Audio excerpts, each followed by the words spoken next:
several years, and actually I had the privilege of working with her when I spoke at conference 2 years ago. She was my mentor for speaking, so that's how we got to know each other. That's great. And she's local, right? So we're lucky to have her here in Atlanta. So our topic today is communication styles. We're going to start that here in a minute. Before we do, though, we have a couple of items we want to cover. Some news. First of all, I want to know how many of you attended the Analyst of the Year gala that we had earlier this month, a few weeks ago. Okay, so those of you who do not have your hands up, look around the room and ask them how that was, what that experience was like. It was really good, incredible evening. And if you haven't ever nominated anyone from your company to be an Analyst of the Year nominee, it's well worth the effort that it takes to fill out a little form. They feel very special. We have some former nominees in the room. I think we have one for sure. So how did you feel about it? Oh, it's fantastic. Yeah. This year was better than last year. Right. My name is Krista Sikosi. I'm the president-elect of the HDI Atlanta chapter, and our new year starts actually in April, so I'll be president starting in April. Darian, unfortunately, couldn't be with us today. She had a family emergency, so our thoughts are with her. She had a death in her family. So we want to get started here with some new things here. We've got the leadership dinner coming up on January 29th. That's next Thursday at 5:30, and that is for anyone who might be interested in taking part of HDI Atlanta, doing the things like we do, planning meetings, putting these events on. So if you're interested in taking part in that, just come on out to the dinner and learn what it's all about. There's no obligation. We will let you leave without signing up, but you have to pay first. Yes, the RSVP is on the website. Cutoff is Tuesday, and there is no charge. I'm kidding about the money. We just want you to come out and learn about it, so please feel free to do that. Our next member meeting is February 19th. The location is McKesson in Alpharetta. You'll get information about that when we send out the invite for the February meeting, and the topic right now is idle, so it should be an interesting topic for a meeting. Also, make sure you're checking out our website, hdiatlanta.org. There's a lot of information out there. We post our newsletters, we put our calendar of events out there. White papers are part of the newsletter, so there's all kinds of information out there. Please make sure you're checking it out. We actually have revamped that website over the last 6 months, so it should be a lot easier to navigate and find information. So hopefully you'll do that for us. So the restrooms, right outside the door in case you need them. You can go straight. There's men's and women's right in front of you. Rayanne is very casual with this presentation, so if you want X seconds and you're still hungry, please help yourself. Drinks are in the white cooler, so you can help yourself to additional drinks as well. It doesn't mean I'll serve you seconds, it just means you're welcome to get up while I speak. I'm sorry. Yeah, sorry. So without further ado, Rayanne. Oh, actually, I'm sorry, no. Take that back. We have a sponsor. Yes, sorry, I forgot our wonderful sponsor. We're so lucky to have great sponsors, and David Thompson is here today to talk a little bit about Thompson Technologies, which is our sponsor for today's meeting. So let's welcome David. Well, first of all, thank you to our friends from Emory for hosting this, one of the finest healthcare facilities in the world. But the parking garage? I don't know about that. But, thanks for having us today as your sponsor. It's a privilege and an honor. We've been very closely associated with HDI for a few years now and have some great relationships. And so how's your 2009 going? Everybody having a good 2009? Ask me how mine's going. Come on. Oh, I am so glad you asked. Well, I spent the first 2 weeks of this month in Mexico with my family, and that's hence the tan, and that's why I missed the Analyst of the Year award, and it was a tough decision. Mexico, Analyst of the Year award. I agree, I made an okay decision. But Sunday, my son was married, and he's there on his honeymoon, and about 12 hours ago, I had my third grandson over at Northside, so it's been a very good 2009. But Thompson Technologies, for those of you that don't know who we are, we're a IT staffing and recruiting firm. We've been in business for 14 years now. I started the company in my home office just plan on spending more time with my family, and 95 was a good time to start an IT staffing company, as you probably remember, but we've done very well. We grew to a $30 million company in our first 10 years, and we do primarily technical recruiting for all different types of positions, full-time and contract resources. And just a few months ago, we launched our career development services offering, outplacement, career transition services, in anticipation of what we're expecting to be an interesting year in 2009 and possibly into 2010. We've already seen a slowdown in staffing. We anticipate that it's going to continue to, coincide with what's going on in the marketplace and in the world. These are very interesting times. I pray daily for our new president. He's got his hands full, and I'm not sure why anybody would want that job, but I hope he's the most successful president we ever had in history, because we need a strong leader right now. But again, thank you for this opportunity to come and sponsor this. We appreciate all the relationships here. We learn a lot from these type of meetings, and congratulations to Krista, the new leader of this group. I've known her for a couple of years now, and just great inspiration. We've had the blessing of having her at our office for a lunch and learn that was very well received. So thank you, Rayanne. By the way, communication, I'll tell you what, Facebook is amazing.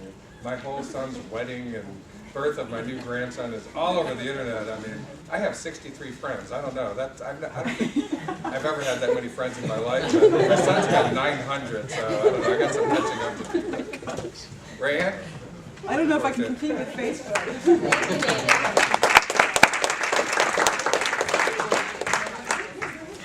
So Rayanne is the president of Business Solutions Training Incorporated, which helps deliver some of the HDI curriculum that is given throughout the country. She has 15 years of management experience, and she's got a wealth of knowledge about different topics, many IT related. And she's IDLE certified. There's that buzzword again, that IDLE word that we all love. And you have presented at HDI conference how many years now? Can't even count. Since she was 12. So thank you, Rayanne, for being here today. Well, thanks everybody for having me. We picked a topic when we were talking about what to do for this particular meeting, and Thompson was the sponsor. They were talking about just the tough economic times, and we have to really start looking at the skills that help us through. So let's just think for a moment. What are you seeing that's different in your company right now? What are some things that you're focusing on because that the economy is the way that it is? Have you seen had effects in your own organizations because of it? No one? Yes? Okay, what types? What are some things you might be doing differently as a result? Cost savings, always the cost savings, right? So when we are trying to save costs, what are some of the areas where we focus to try to find ways to become more efficient or more effective? Expenses, definitely how we're spending. So it might affect training, it might affect going to the conference, we hope not. Different things. What else? Process efficiencies. The efficiencies and processes and efficiencies. That happens a lot. Now let's think about some of the processes. When we start to look at how we can become more efficient in the processes, what are some things that you have looked at? What are the things that you're trying to do differently in these processes to make them work better? Automation. Automation, yeah, what can we automate? All right, so from that we're going to look at our metrics and see where we can automate.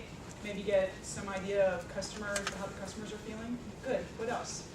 First call resolution. First call resolution, so we're going to look at how we're handling these calls. Now let's talk about first contact resolution for a moment. What are some things that help our analysts get better first contact resolution?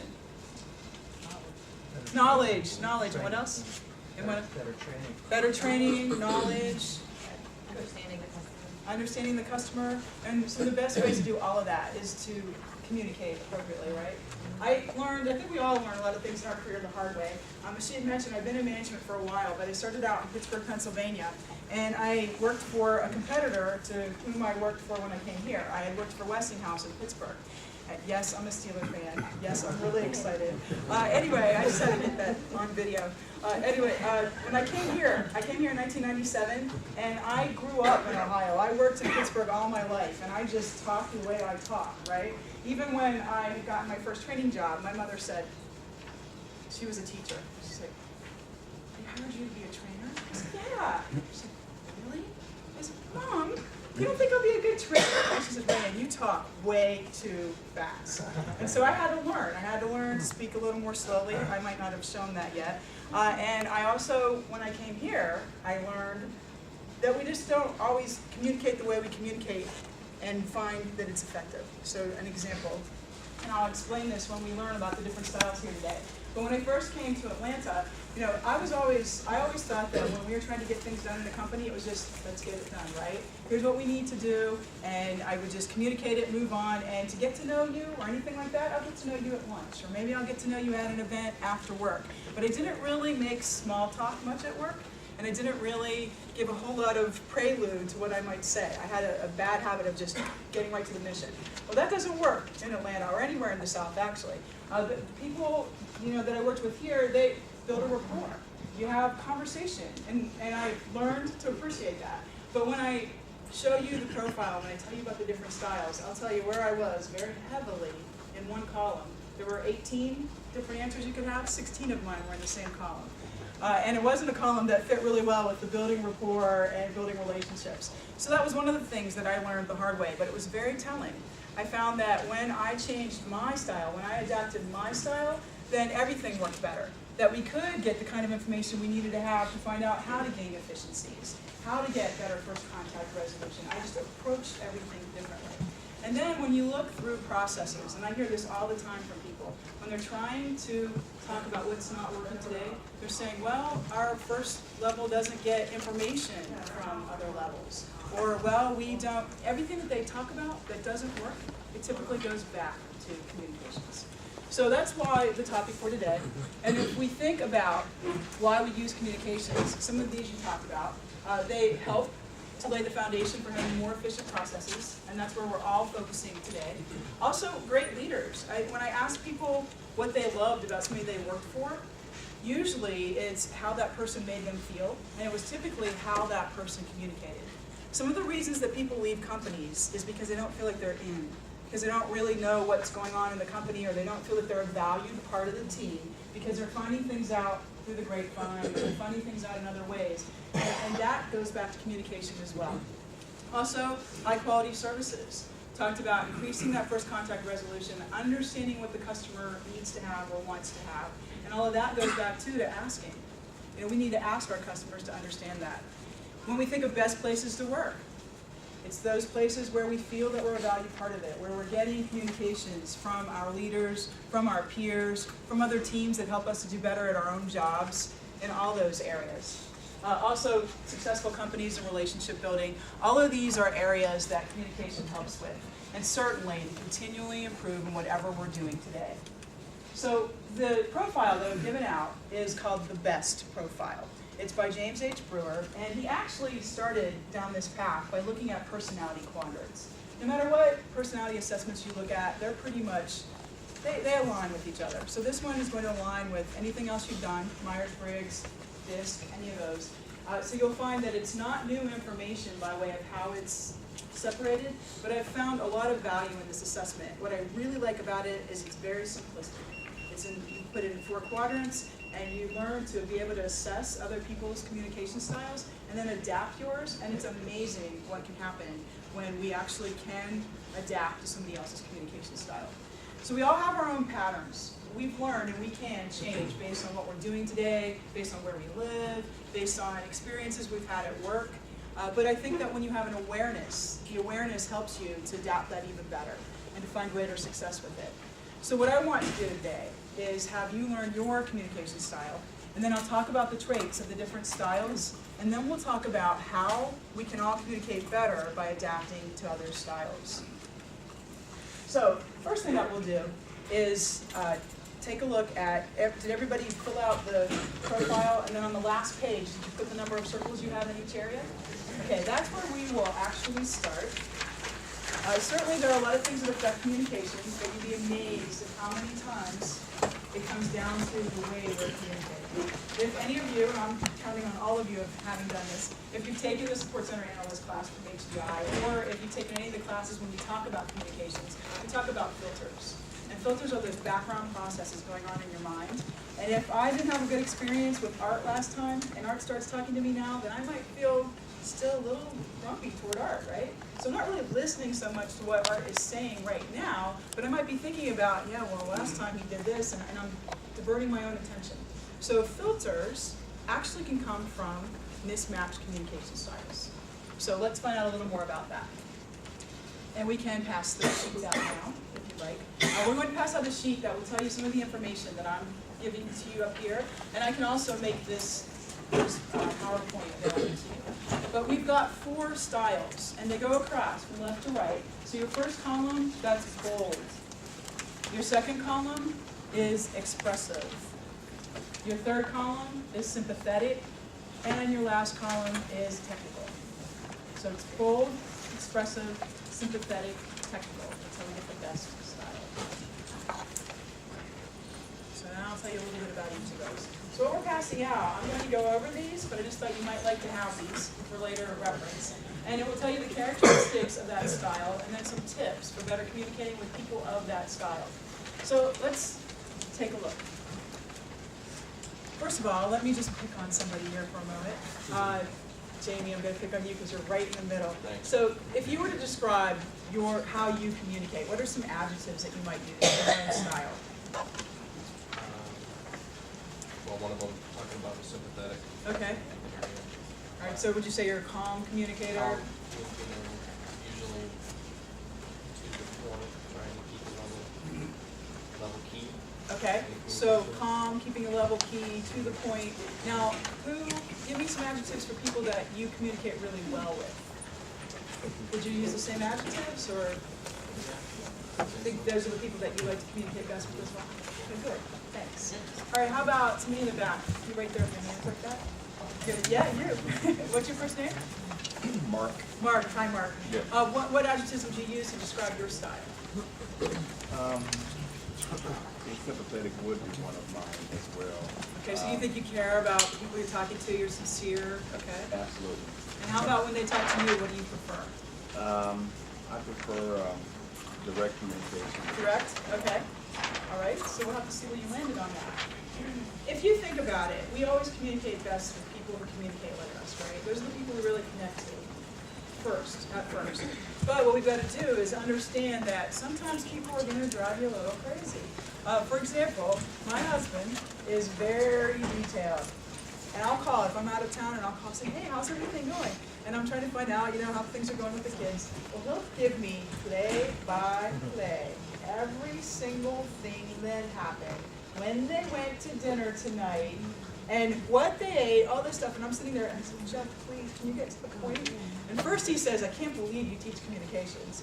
And then he says, well, Ray, what his real point was, you got the kids to bed late. But he didn't think that I would be sympathetic toward that or empathize toward that if I didn't understand that it's what happened at the restaurant that made them get to bed late. So while I was going crazy in my head, I'm not really listening to what he says, right? So that's the thing. We want to understand what it is about us and what it is that might drive us crazy in another style, and then find a way that we can get that happy medium. So let's start with the bold. That was the first column. How many of you had your highest score in the first column? And even if you had a tie, so we've got you, got some bold. All right. So this is about you at first. You talked about liking direct communications, Mark. Typically, your bold communicator is the one that's very direct. They're the ones that they're not going to give. This is the one where I had 16. They're not the ones that are going to make the small talk, build the rapport up front. They just kind of go right to the point. So this person likes to be independent. They are usually taking charge. What's interesting about this is, notice it says that they like to be challenged. It's not really showing up there. They like to be challenged. However, the way most bold communicators communicate is in a way that it doesn't appear that you have room to challenge them. They just say things with such conviction and just so straightforward that you're like, okay, you just don't think you can challenge it. But they like to be challenged, so know that. They are typically in charge, and they are moving through information very quickly. A lot of times a bold communicator is going to, okay, they got what they wanted, next. They just go through the information. Does that sound like any of you? I see some heads shaking. Or does it sound like somebody you work with? Because if you're one of the middle, if you are expressive or sympathetic, this style just rubs you the wrong way until you try to understand it. So if you are a bold communicator, know that you can come across as being uncaring or not being sympathetic to someone or understanding what they're saying. We also are poor listeners, and it doesn't mean you're a poor listener, but it means that because you're going through all of this information in your mind, moving on to the next point, moving on to what I might respond, moving on to thinking about what they might answer and what I'll answer if they do answer that, then we're not listening. Same thing as when my husband's giving me every little detail and I'm off on, please just get to the point. I'm not listening. So that is where the poor listening comes from with bold. It doesn't mean that you're necessarily a poor listener when you focus. It just means that if we've got all this stuff going through our minds, then we're not paying as much attention to what somebody's going to say. So some of the tips are recognize first that that's how it could come across. Also, don't challenge somebody or rebuke their ideas too quickly. Let's let them finish what they're saying. Let's try not to. I mean, I have to consciously tell myself, listen, wait. I have to make notes now because I'm afraid I'm going to forget, especially as I get older. I'm going to forget, what I want to respond or what I want to say, so I might make a little word note so that I can come back to it and so that I focus and I listen. Also, we want to make sure that we are concentrating on what is being said from the same perspective, not just responding right away because they put 2 words out there and we already knew they were going to say that. So this is bold. Now, first, I want to say, because I picked on bold because I'm bold, but there's not one style that's better than another. They're just different. And what we need to do is just try to bridge the differences, and that's the goal. So let's look at expressive. How many of you had your highest number in the second column? Okay, this side of the room, actually, there. One on this side, okay. So expressive, let's talk about expressive. Initially, I had a little difficulty knowing between expressive and sympathetic. And the expressive communicator is typically your outgoing communicator. This is the one that will make the rapport, they'll establish the rapport right away. This is the one that can talk about a lot of different things and that builds that relationship. They like to influence others, and it says like to be popular, and I don't, we can go back to what he said about the 900 friends in the Facebook versus 63. I don't mean popular like high school popular, but they like to have harmony. They like to have good relationships. They like to feel respected. So the relationships are really important to the expressive communicator. They also love persuading people. They like it when it feels good when they can persuade people to their way of thinking. And they find that stimulating, and they are very aware of feelings. This is the one that's aware of how you might respond to this, very interpersonal, and they also are wanting you to be aware of their feelings as well. They also give a lot of information, and sometimes it's not on track with what we're talking about right now. And that's what will drive a bold communicator crazy, but that's what helps them to build the relationships. So David, you have somebody in mind that's like this? Is he really like that? So it really is him, huh? You picked the right one, okay. He's laughing the whole time here. So if you are an expressive communicator, understand first, know up front what you want to say, especially if it's a meeting or something like that. Have that all worked out. You don't have to repeat everything. You don't have to oversell everything. Just get your points out. And if you have a structure, you have an agenda, try to stick to that and try to just emphasize your points in a way that you don't feel that you need to embellish or editorialize, as it says here. We'll come back to these in a little bit about tips on each. So let's look at sympathetic. How many of you were sympathetic? Jen, where did you end up? Jen? I missed you. Okay. I had some ideas for them in my head. May I see the sympathetic again? Yes, Jimmy was. Mark, no? Okay. I was close. Close, okay. All right, good. Gotcha. All right, so sympathetic. This is another relationship builder. The difference, the big difference between expressive and sympathetic. Expressive is very outgoing. They're going to start the conversations. They feel comfortable being the center of attention. Your sympathetic, more of a listener. This person listens a lot. They are still aware of their feelings. They still build relationships. But sometimes they might come across as not being as involved and not being as enthusiastic because they are listeners. I worked with a director when I was here at Siemens that was like that. And when we would be in our meetings, whether they were director meetings, anything, she was always listening. But then when she spoke, wow, she always had some pretty impressive things to say. But she took it all in, she took notes, and when she came back with what she needed to say, it was precise. It was also typically on target with how people felt. She was always aware of how they felt as well. She didn't show a lot of emotion, but she certainly understood how people would feel. This style is turned off by aggressiveness. And so this style, bold, really clashes with this style, or can make this style feel uncomfortable. I did this session once for a company, and they had all their directors and managers in this class. And I think they had some others too, but we did this style, and then we did this letter where they had to talk about what you do that shuts me down, what you do that helps me. And the one guy came up afterwards. His boss was bold, and he was sympathetic. He was either sympathetic or expressive. But he came up and he said, and the CIO told them they were going to have to talk to each other about their styles, right? And he said, I just have to thank you. He said, because I really thought that my boss hated me. He said, I came into a meeting and I felt really uncomfortable. I felt like I shouldn't say anything because he might just stop me. And he said, I just felt like he didn't really think that I knew what I was doing. He said, but now I understand. When you talked about this style, that's him. He just goes through information like that. He says, and I feel like I need to have a little more feedback. I feel like I need to understand what I'm doing well, what I'm not doing well. He said, and now I know it's not personal, and I think I know better how to tell him what he needs to know, and then I know how not to take it personally. So it's kind of amazing. I've seen amazing things happen with this very simplistic profile. Because when we have that awareness, then we feel differently inside about how somebody might be communicating with us. And we also communicate a little differently to those that we know communicate differently than us. We're still really probably pretty pure when you talk to somebody that's a lot like you, but with others you have more awareness of it. So if you are sympathetic, know that some people, when they're brief, it's not personal. It's just how they get their information. Also know that not everybody builds that relationship. And so again, it goes back to taking it personally, not being turned off too quickly, not getting disengaged.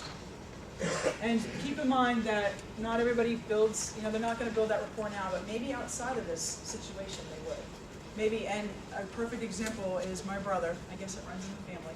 He is an engineer on the research side, so he has a lot of pressure from marketing because they want to put the product out there. And he gets very frustrated by that, but he's also very focused on, I've got to deliver this by this deadline, and you need to give this to me so I can get it there. So he called me one day, and he said, hey Ray, I finally get you. I'm like, what? He goes, I finally get you. I go, what do you mean? He said, I had to go to a class to be more like you. I'm like, what are you talking about? He goes, well, I was up for this promotion as a senior engineer. He said, it's more of a project management role. And my boss said, you are the absolute best person for this job. From a skill set, from a creativity standpoint, from an organization standpoint, you're the guy. He said, however, you tend not to build relationships. There are a lot of people that would be really upset if you got this position because they don't feel that they can work with you well. He said, would you be open to going and getting some training on how to communicate more interpersonally? He's like, yeah. His was all, well, yeah, if I want the promotion and the money, I'll do that.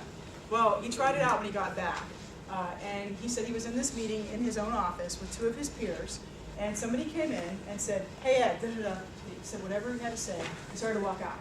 And so my brother said, oh, well, thanks. Hey, he goes, so how was your weekend? And he said the guy kind of like stopped and looked at him for a minute, answered, and started to run back out the door again. So I guess he really scared people. So then my brother asked another question, and he tried to just keep engaging in the conversation. And he said you could just see the man physically start to relax. He said his shoulders went down, he's leaning. He said by the time he left, he goes, hey, Ed, it was good talking to you. And he strolled out of the office instead of ran out of the office.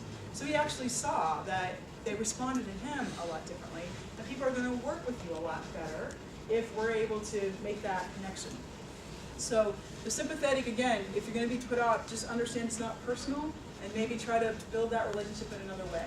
Or depending on where you are in your organization and the kind of, or if you do this, if you were to do this profile at your office, it opens the doors to talk about it. And that's where I see it really works. So people can say, okay, I'm bold, you're sympathetic, and let's talk about how we can do better. We'll come up with some ideas today, too. Okay, technical. How many of you were technical? Jen? All right. No wonder he's laughing at you. He's technical, you're sympathetic. Not so many technicals here. We're in the back. Okay. Oh, we're right here, this whole group of them. And Mark. Okay. Let's find out then about technical.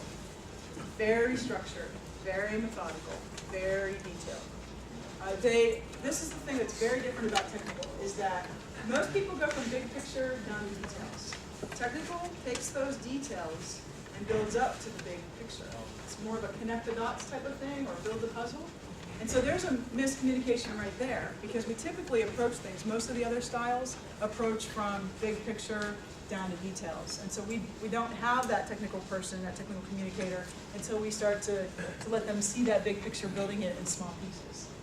They also are very thorough. They want to be right. They want to make sure they've crossed all the T's and dotted all the I's. In that same training that I mentioned earlier, there was a director who was bold, and she had somebody on her team that was technical.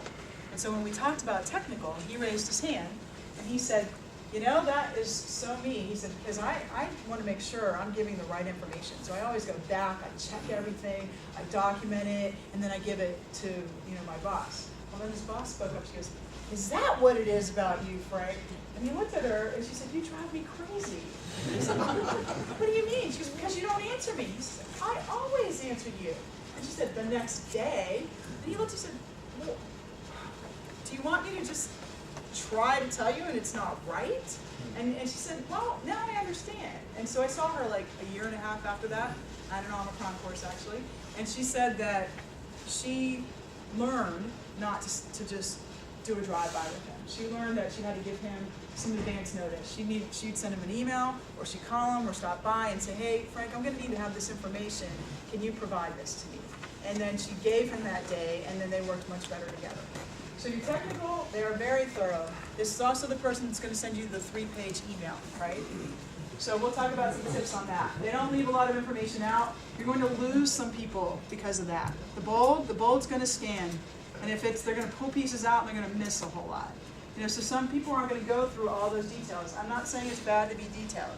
What I typically tell a detailed person or a technical communicator is hit the highlights, engage your audience, and then follow up with the document.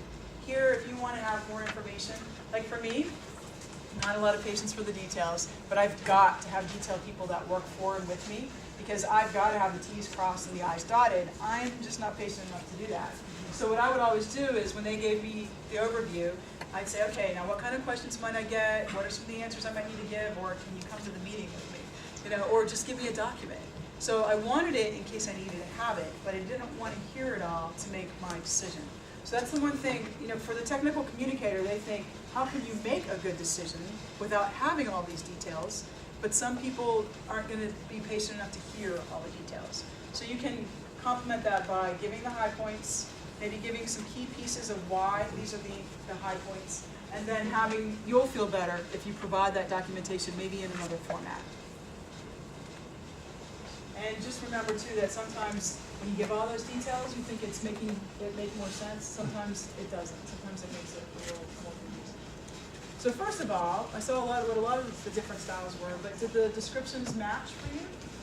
Were there some people that were the same number in a couple? Yes, or a lot. Okay.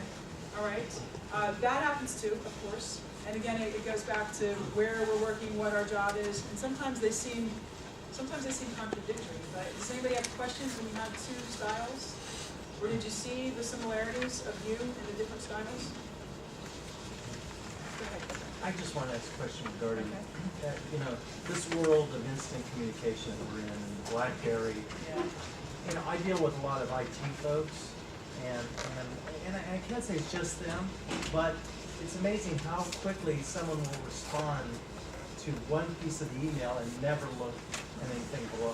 First line, boom, yes, Right. no. And that happens a lot in the written communication. Well, part of it can be if it's a bold communicator, they're not going to read everything. Another part is, I think it is because of this. Actually, we should probably hear from people who use texting so much and use that. What are some of how can you answer that? What do you think it is that you just pick out a piece and respond to it? Anybody? Does anybody do that? I think we feel the need to give that instant some of us feel the need to give that instant response. So maybe our goal is to respond to you more than it is to deal with what you really want. So to be responsive, I'm going to be viewed as being We'll responsive. respond whether or not I really deal with you. Okay. Yeah, Sometimes it's tough to do. Or even an email Email. comment. What I end up doing is I break it out and I put 1 and 2 so that they look at both. That's a good They may idea. not respond to both, but I know that they think they're So looking. they know there are two different things that you're talking about. It's a very good point. And then when you want somebody to really know something, just make it a short sentence, and make it all by itself. And a lot of times they'll scan that. Art? Yeah, I was gonna say something similar to that, which is that I think the onus, or the responsibility falls on the writer of the original email to get a response. If he writes it that this long and there's a piece here that needs a response, a piece here that needs a response, and a piece down at the bottom, You're never then gonna guess get it what? all. You're not gonna get it all. Yeah, and another thing to keep in mind too, and this is our role though, but we have to keep in mind that email is the most, it's susceptible to the most miscommunication. Email is the worst way to communicate really, depending on what it is. We've got to consider what it is. If it's something that can be emotional or it's something that is pretty serious, you've got to have this two-way conversation. It's face-to-face, it's the best way. Your second best way is on the phone.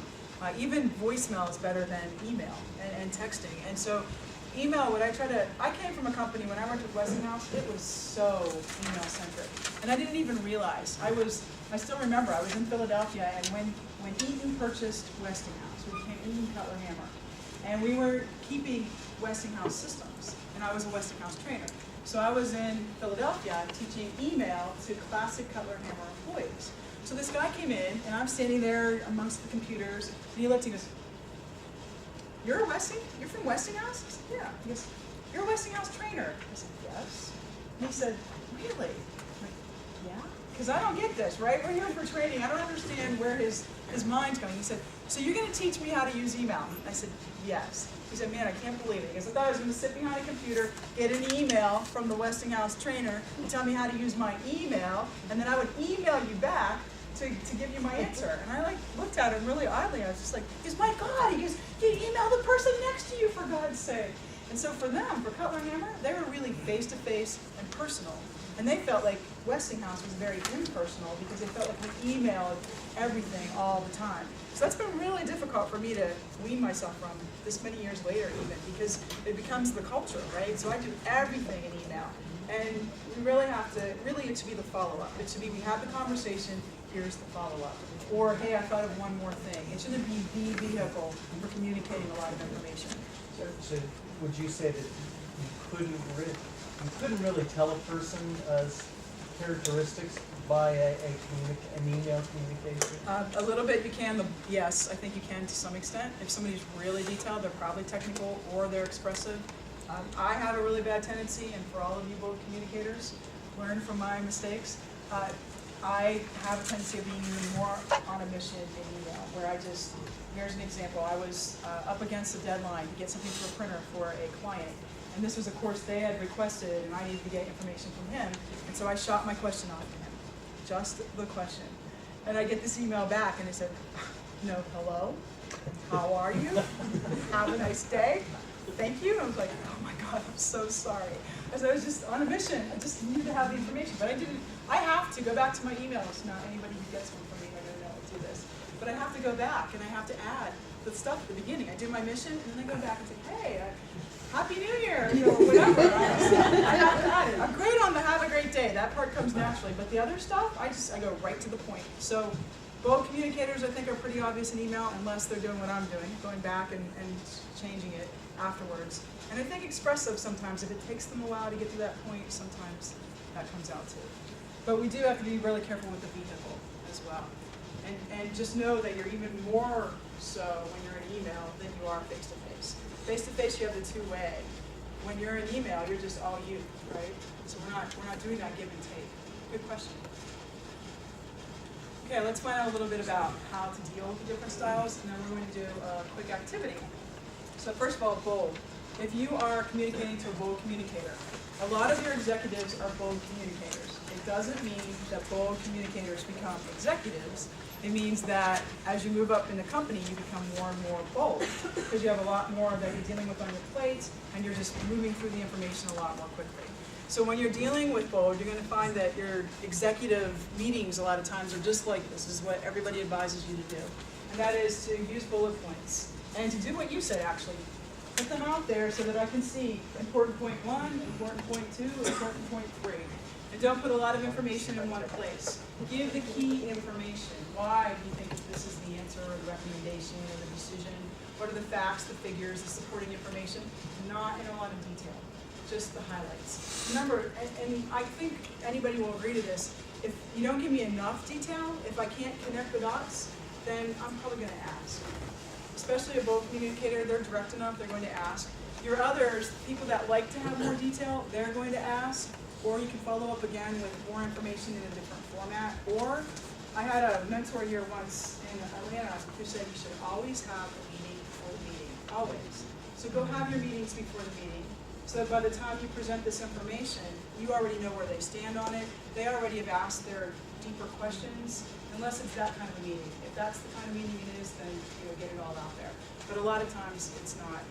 Even when you're communicating with them, if they're asking you something, and have you ever seen this? Some of you who like to give a lot of detail, have you ever noticed that they ask you a question, and as you start to answer, they kind of reroute you to just get to the point. And you're like, they asked. But what they were really doing is, if it's a bold communicator, they're looking for the answers. So just, again, assess the person you're speaking with, because your sympathetic person is not going to like it just like that, and neither is the expressive. But a lot of times in the meeting, you don't have the luxury of that, or when you do know that that person's bold, that's the way to get the information. If they're expressive, build rapport. Now, if they're expressive and they do a lot of talking that's outside of what we're going to talk about right now, be patient with that. Understand that this person is going to build rapport, that we're going to talk about some things that aren't necessarily on the agenda right now. Or if you have time with this person and you think this is going to take 15 minutes, maybe with this person you double it. And then you don't get stressed, and you don't think, okay, when are they ever going to get to this information? So expressive, build a relationship. If they do start to repeat information, that's a time where you can say, okay, well, what you said was this. So it's not a rude interruption that we're talking about there. It's a nice transition effort. And give the big picture first. So technical, remember that. A lot of times you're going to have to communicate with the big picture and then get into some smaller details. Most styles need to have the big picture first. For sympathetic, this is a rapport builder too. Show empathy, build the rapport, the trust, keep their feelings in mind.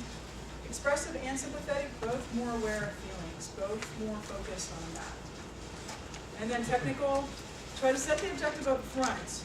If you're communicating with technical, know that they need to have those details. So give them the objective, then give some specifics, because it's what they need to have to connect it, to make it support that result. And give the general information after you give them enough to put together. Now these tips should be at the bottom of the second sheet they handed out. There are tips for each. And then the characteristics that I talked about earlier are on the top of the table. So what I'd like to do right now, I'm not trying to cut you out of questions. I thought we'll let you do this for a minute, and then I'll have you, if you have any other questions after that. What I'd like to do is get you together with like communication styles. And we've got some flip charts throughout the room, and I've got some markers.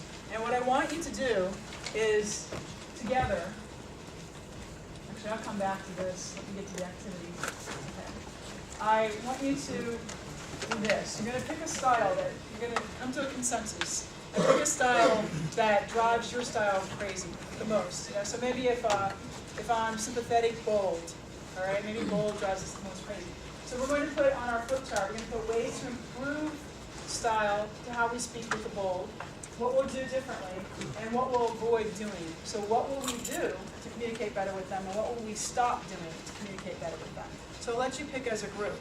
So first of all, everybody who's bold, and if you were two, pick one. Pick bold or, whatever it is.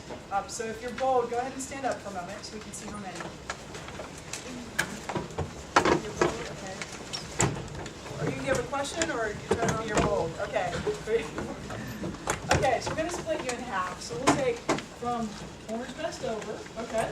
So from the clock over, go ahead to the back of the room on that flip chart on the left, and you will work through this in style, and then from clock to the right, so Art and Sandy, everybody over, you go to this one over here for bold, okay?